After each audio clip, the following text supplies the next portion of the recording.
Hey guys, this is Anthony from AnthonyMorganti.com, and this is part 4 of our Learn Lightroom 5 series.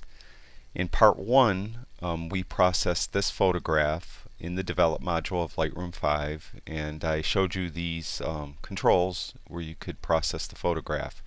In part 2, I went over the tools, and we continued processing the same photograph. In part 3, we processed this photograph from beginning to end. This is the before picture, this is the after picture, and I showed you my whole workflow and how I processed that photograph. In this episode, we're going to be processing a photo into black and white, and I chose this photograph of the lighthouse.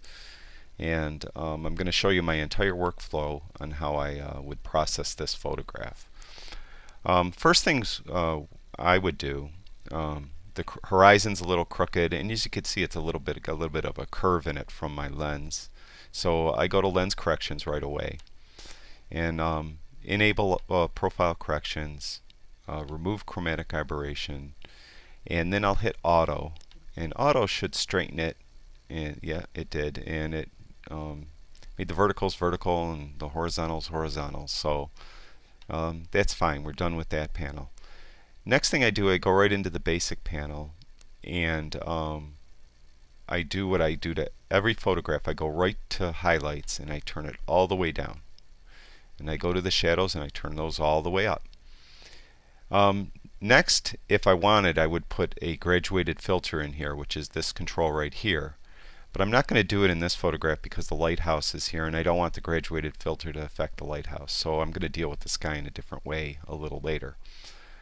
So we'll jump right. I set my white and my black point, and the way you do that is you hold the Alt key in when you're on the white, and when you touch the white, click down on it, the whole screen turns black. Move it to the right until you just get something showing, the whites, oranges. But I usually just let it barely come through. And even then I just kind of readjusted it. There we go. Now the blacks is the similar thing. You hold the Alt key down. When you click on the black slider, the whole screen turns white this time. Move it to the left until you get some blacks. And I usually bring this one a little further. And that's that. Now we set the white and black point. Now the next thing I would do is exposure and contrast, and I do think the picture's a tad bright, so I'm going to bring exposure down just a little bit, probably less than a third of a stop. And I'm going to bring contrast, and now we're processing this in black and white eventually, so I want it contrasty. I want this picture to be like a real stormy sky and something out of a book. So I'm going to bring contrast up fairly high, around 38. I'm going to bring clarity up fairly high too, because that will add to the effect once it's in black and white. Vibrance and saturation I don't have to do anything in because we're going to send this to black and white.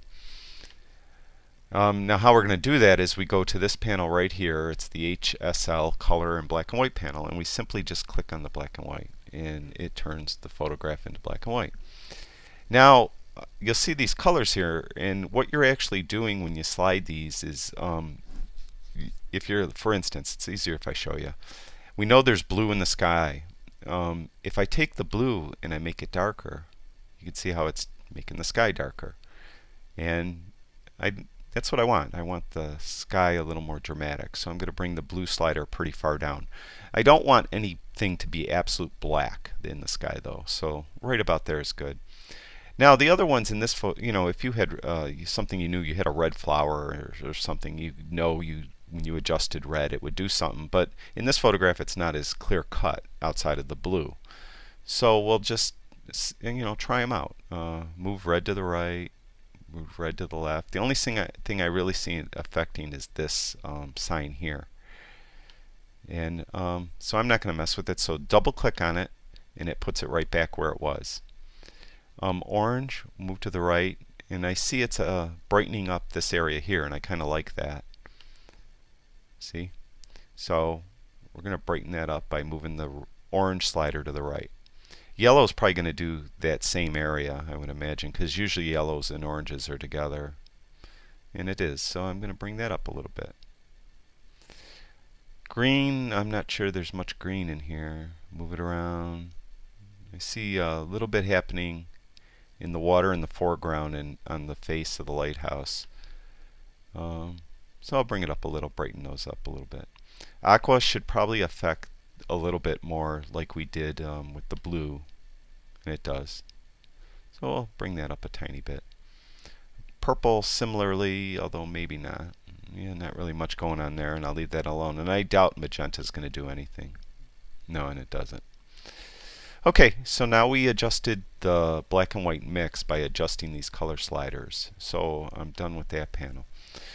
I do even want a little more drama in the sky. So I'm going to go to the tone curve, and I'm just going to pull down on the tone curve a little bit and bring the whole picture a little darker even.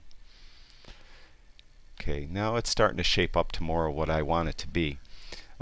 This part in here, the base of the lighthouse is pretty dark. So I'm going to use the brush tool, and I'm going to set it to exposure.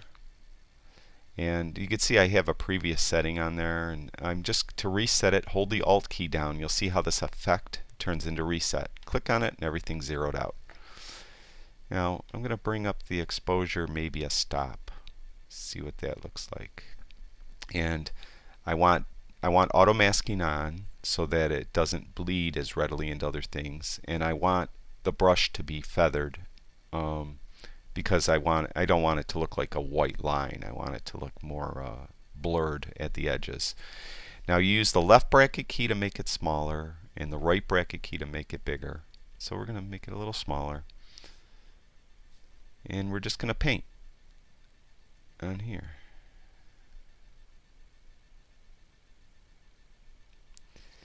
And maybe up in here a little bit. No, I didn't like that. So now I hold the Alt key down, and you can see how this plus turns into a minus, and that means we're going to be erasing what we just did.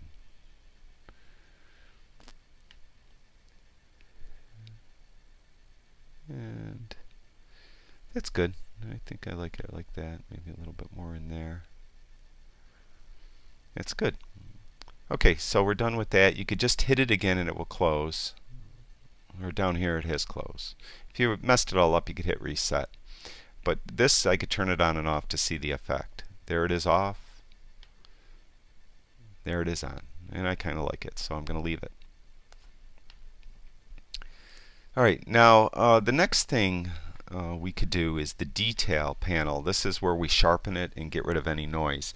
And inherent when you do black and white is you get a lot of luminance noise in the photograph. And yeah, as I look at it now, I don't really see too much. But I'm going to bring sharpening up. We're going to, the part 5 of this series, I'll be going over this panel to show you how to set it exactly for sharpening and noise reduction. If you don't really, want to worry about all the technical details about it, I mentioned before, set sharpening around 70, and don't even mess with these 3 sliders, and set your luminance to around 40 for the noise reduction. That gives it a nice mix. Alright, now alright, we sharpened it, we got some noise reduction. It's still not really where I want. So I'm going to go back into the basic panel, and I'm going to boost contrast even more. And I'm going to boost clarity a little more.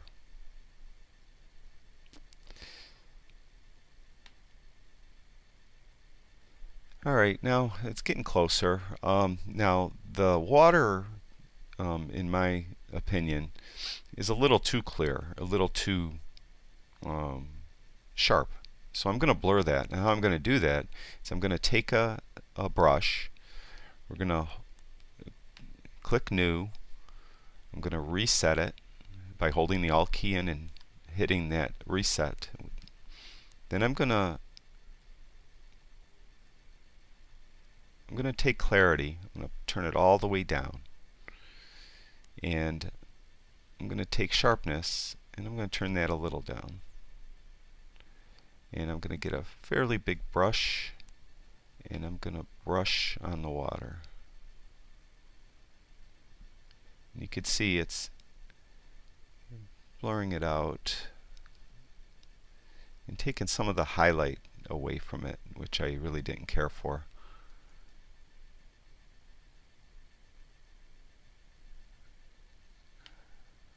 Get in here a little bit.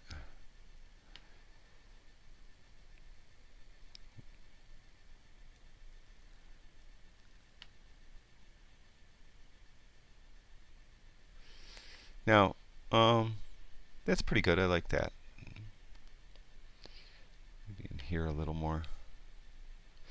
If you hover over the button of what you just painted, it'll come up with a mask over the water, where in this case the water where I painted, and I could see that I missed a couple spots. So I could come back and paint over here. I could paint over here. Okay, that's done. Close that up. Now, the only other thing is the lighthouse looks kind of drab. So actually, I think I'm going to add some little light on the lighthouse. And what I'm going to do in this case is I'm going to do another brush. I'm going to reset it. I'm going to click this drop down and put exposure. I'm just going to bring the exposure up maybe less than half a stop and see what happens here when I do it. Yeah, I kind of like that. See, kind of a, you know, the lighthouse isn't perfectly uniform in color. It's stained. And I'm going to brighten up some areas of it, make it a little more interesting. And there, I like that. Now, the other thing, now I added contrast and some clarity after I went into the detail slider and did the noise reduction. And I just want to double check the sky, bring it to 1:1 and look at it to make sure that I don't have any noise introduced. And I do see I did introduce a little more noise. The way I think I'll get rid of that is I'll just brush it out again. And what we'll do is we bring out the brush again. We're going to do a new one.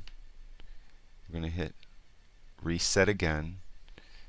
And this time I'm going to bring the clarity down a little bit.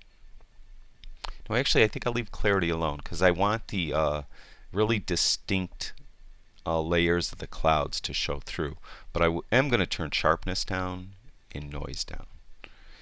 And get a really big brush.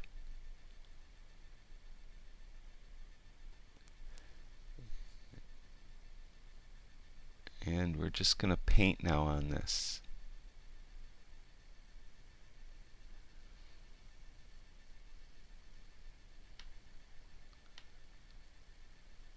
And you almost can't see anything. But when I, probably in the video, you really can't see it at all.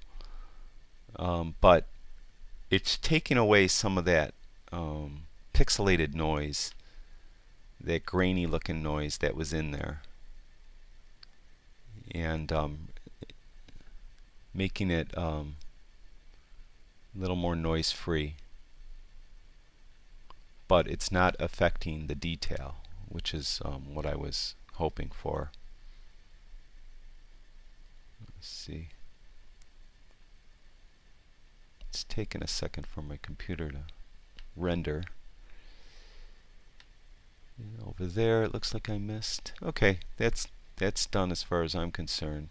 And as I zoom in, I could see that